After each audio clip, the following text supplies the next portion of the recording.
मुसीबत में सच्चा मददगार मौला।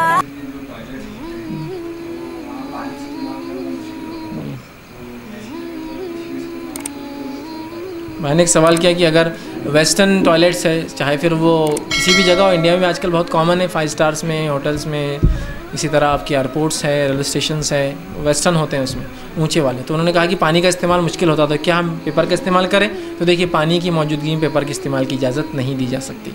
वेस्टर्न टॉयलेट भी अगर है और उसमें मुश्किल होती है, मैं जानता हूँ, लेकिन वहाँ आप जो है टिश्यू का इस्तेमाल मत कीजिए। पानी की मौजूदगी में टिश्यू का इस्तेमाल, पानी की मौजूदगी में तयम्मुम का करना, मतलब आदमी क़ादिर नहीं है तो अलग बात है, लेकिन पानी की मौजूदगी में तयम्मुम, टिश्यू, ये दुरुस्त नहीं होगा। ये तभी होगा जब पानी गैर मौजूद हो, तो आप टिश्यू इस्तेमाल कीजिए, पेपर इस्तेमाल कीजिए, एनीथिंग हो सकता है, टॉवेल हो, कुछ भी हो सकता है, बहरहाल हर इलाके में अलग अलग चीज़ें हो सकती है, लेकिन पानी की मौजूदगी में ये करना इजाज़त नहीं दी जाएंगी। तो लिहाजा वेस्टर्न कंट्रीज़ या हमारे मुल्कों में भी जहाँ ऐसे टॉयलेट्स होते हैं, उसको आप ख़ास लिहाज रखें, ख्याल कि आपको पानी से करना। हाँ, मुश्किल होंगी, मैं भी समझ रहा हूँ, लेकिन आपको उसका कुछ ना कुछ इंतज़ाम या हल बहरहाल निकालना होगा, जिसमें एक सादा हल बहरहाल जो आप इस्तेमाल कर सकते हैं बहुत, लेकिन टेक्निकली फ़िट होइए आप उसके लिए, वरना आप वो रिस्क मत लीजिए। ऊपर चढ़ के बैठ जाइए उसके, आप होता तो वो नीचे है, लेकिन ऊपर जैसे आप इंडियन में बैठते हैं उसके ऊपर चढ़ जाइए, लेकिन रिस्क बहुत बड़ा, इसलिए कहा टेक्निकली थोड़ा फिट होना चाहिए, इसलिए कि उसको पेडिस्टल, पैर रखने की जगह नहीं होती, उसको खाली बॉर्डर होती है जो आपके बैठने के हिसाब से बनी होती है। ठीक है,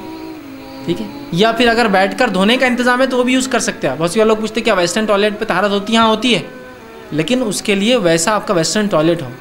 वेस्टर्न टॉयलेट जो होते हैं उसके जो तरीक़ा होता है वो ये होता है, बहुत से लोग बोलते हैं क्या गंदा रहता है, सब उससे बैठते, वैसा नहीं है। वो इंडियन टॉयलेट से भी कभी कभी ज़्यादा अच्छा होता है। उस पर ये होता है, ये एक अलग बात है कि इंडियन टॉयलेट जो फितरत है और बहुत आसान और बहुत सही है, लेकिन वेस्टर्न भी को बहरहाल मैं खुले तौर से हराम करार नहीं दे सकता हूँ। तो उसका तरीक़ा ये है कि टॉयलेट पेपर होता है अंदर, जो कि सादा टिश्यू नहीं होता है, बहुत थिक पेपर होता है। जब आप वो टॉयलेट में जाते हैं तो रोल खोल कर निकाल के उसको पहले बिछाते हैं ऊपर उसके कवर पर। हर बार हर आदमी उसको बिछाएगा और उसको फेंक देगा।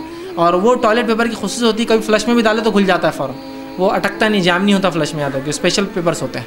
या कभी उसके लिए डस्टबिन होता है, लेकिन कभी वो डाल भी दे तो फ्लश में कोई प्रॉब्लम नहीं होता, तो उसको पूरा बिछाना पड़ता है आपको। उसको बिछाने के बाद आप उस पर बैठते हैं हर बार। ठीक है, ये समझ रहे हैं आप बात को? तो वो अच्छे होते हैं उसमें एकदम नहीं, चूँकि बीमार इंसान इस्तेमाल कर सकता है उसको, मजबूरी में हो सकता है, या कई जगह आप समझ लीजिए आप बूढ़े हो गए और वेस्टर्न टॉयलेट के अलावा रास्ता नहीं, तो क्या करेंगे आप?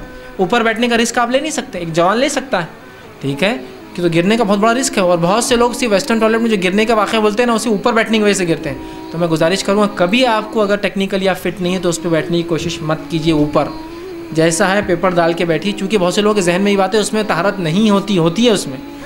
ये अलग बात है कि उसका एहसास या वो चीज़ महसूस हमको कम होती है, चूँकि हमको आदत हाथ के इस्तेमाल की। कभी कभार उसमें हाथ की जगह नहीं रहती, उसके अंदर शावर रहता है, उसके टॉयलेट के अंदर जो है बैक साइड शावर फिट रहता है। आप जब उसको खोलेंगे तो खुद पानी निकलना चालू हो जाएगा, लेकिन उसके लिए फिर आप सेहत भी अच्छी हो आपकी, कि आपकी रानें मिली हुई, नहीं तो पानी बीच में निकल के बाहर आता, आप बोलते हैं आप गुस्ल करना पड़ेगा, पानी आ गया। उसमें बैठना ऐसा होता है आपको कि दोनों टांगें चिटका लेना पड़ती है और पैर को क्रॉस कर देना पड़ता है। अब मैं कोई आपको टॉयलेट बैठने की क्लास नहीं ले रहा हूँ, लेकिन मैं मजबूरी में आप कैसा कर सकते हो बता रहा हूँ। हो सकता है कोई अमेरिकन या वेस्टर्न मेरे से ज़्यादा अच्छा एक्सप्लेन करे, उसको अलग अलग टॉयलेट्स को कैसे यूज़ करते हैं, लेकिन मैं आपको बता रहा हूँ। हम पैर खुला रख के बैठते हैं और कभी उसको चालू किए जो धोने के आता, तो वो जब शावर खुलता है तो पानी बाहर निकलता है। तरीक़ा ये है कि आप कमर रख के ऐसा पैर छिटकाएंगे और दोनों पैर सामने की यूँ करेंगे तो पैर छिटक जाएंगे। जब आप उसका शावर अंदर का चालू करेंगे तो पानी बाहर नहीं उड़ेगा, ज़्यादा आपके पैरों को लग के नीचे गिर जाए, समझिए। उसके बाद टिश्यू होता है, तहारत पानी से लेने के बाद टिश्यू से पोंछने में कोई हर्ज नहीं। वो तो ऐसे ही हो जैसा वज़ू करने के बाद टॉवल से आप मुँह पोंछते हैं, गुस्ल करने के बाद आप जिस्म पोंछते हैं, ठीक है, तो वो मसला नहीं है। लेकिन उसको आप चिटका लेंगे तो फिर ये मसला नहीं होता, तो उस पर तहारत हो सकती है, ये कोई गलत फहमी ना रहे। बहुत से लोग जिनको बैठना नहीं आता ऊपर बैठते हैं, बैतुल खला के बाद लोग उनको पकड़ के नीचे बिठाते फिर वो तहारत करते, कोई ज़रूरत नहीं थी तकलीफ उठाने की। आप टेक्निकली सीख लीजिए उस पर कैसा बैठना है, तो आपको इंशाल्लाह ना छींटे उड़ते हैं ना पानी आता है। टिश्यू का यूज़ भी कर सकते हैं, लेकिन पानी से ही तहारत होंगी, टिश्यू से तहारत तो नहीं इजाज़त दूँगा। पोंछना वो सब सेकेंडरी चीज़ें, आप बहरहाल उसमें कर सकते हैं। इंशाल्लाह ये आखिरी सवाल रहेगा।